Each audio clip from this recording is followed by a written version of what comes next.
দের গণদোলাইকে কঠিনভাবে আহত হয়ে হাসপাতালে ভর্তি ভারতের সেই সাংবাদিক ময়ূখ রঞ্জন ঘোষ। কেন হঠাৎ করে ভারতের জনগণ এমনকি কৃষকরা ময়ূখ রঞ্জন ঘোষের বাড়িতে হামলা করেছে? তিনি একজন সাংবাদিক, কেন তার বাড়িতে হামলা করবে কৃষকরা এই ভিডিওতে দেখতে পারবেন।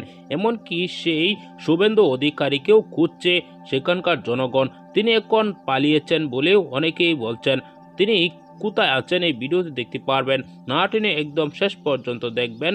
চ্যানেলে নতুন হলে সাবস্ক্রাইব করে রাখবেন, একটি লাইক করে। দেশে হিন্দুদেরকে তাড়িয়ে দেওয়া হচ্ছে, বাংলাদেশ থেকে এরকম মন্তব্য করে আসছে ভারতের কলকাতার সেই রিপাবলিক বাংলার সাংবাদিক ময়ূখ রঞ্জন ঘোষ। তার বিরুদ্ধে আবার কঠিনভাবে খেপে গিয়েছেন ভারতের কৃষকরা।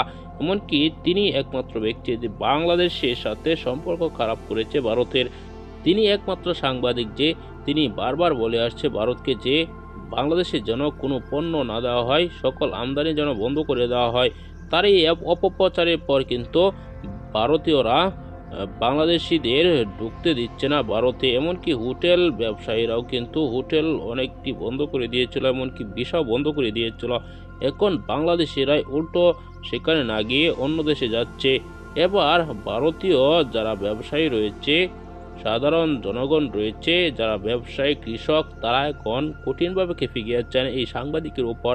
এমনকি সেই শুভেন্দু অধিকারীকেও খুঁজছে সেখানকার জনগণ। দর্শক, তাকে পেলেও গণদোলাই দিবে। এই ভিডিওতে আপনারা দেখেছেন, এসব বিষয় নিয়ে আপনার কি মতামত জানাবেন। আসসালামু আলাইকুম।